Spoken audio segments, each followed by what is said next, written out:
question for you. What I did do was, after I read this report, the Missouri Department of Transportation, Mike Sanders, that kind of stirred me up a little bit. It just seemed like there was more to it than what it was. So I contacted a couple people, and I actually talked with Vernon Koch, which is Mike Sanders' boss. And I talked with him this afternoon, asking him about these with MoDOT, because I sure didn't want to have somebody there and they pull a permit and we're in the middle of it and all this stuff. And I explained all that to him.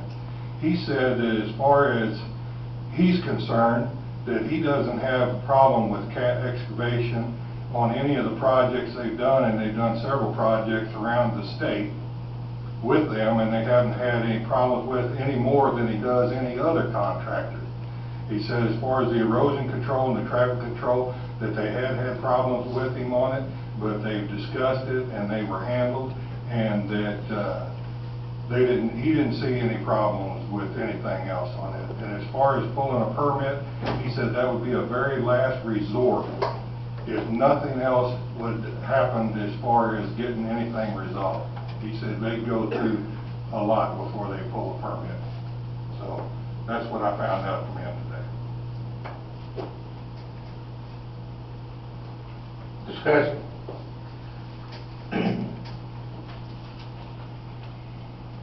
I personally, just reviewing this and even based off of Steve's comments, I would have a hard time not going with the low bidder. Not only just because they're low, but it is, to me, it's a local firm as well. They hire a lot of people that are residents of Odessa.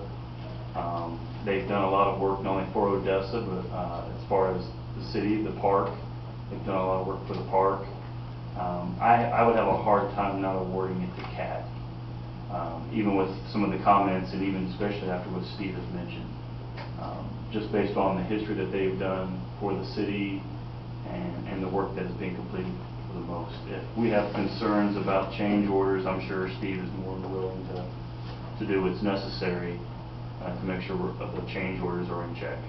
So I would have a hard time going any other way than with CAT. Any other discussion?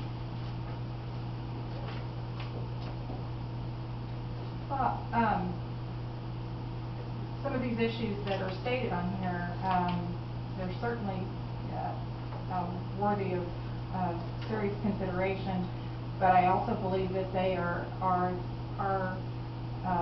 points that could be resolved based on, you know, clear communication and clear policies and so forth with regards to this interchange project policy. And I'm certain that Mr. Sanders, as he directs that, will, you know, all those things will be out there on the table and clearly stated within that contract.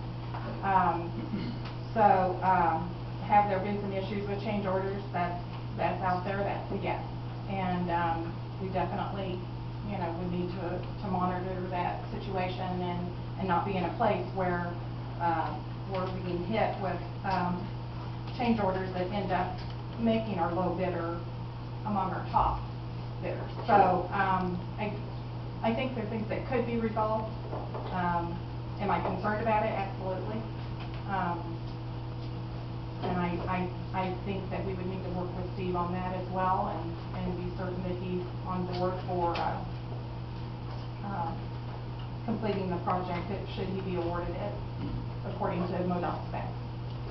Just another comment. Our services call for having a full-time inspector on the project all during construction. So, and hopefully having someone there to answer questions, to resolve issues, will go a long ways toward helping coordinate. We'll be having periodic project status meetings, and I'm sure Mr. Sanders will be there. And as Mr. Sanders said, they'll work with whichever contractor is awarded the contract by the city, as will we. As well as our obligation to relay the information to you that we received from the references that we were able to check. Further board discussion? John? Okay. Steve Bailey's with us tonight from Cat Construction. Steve, would you like to comment on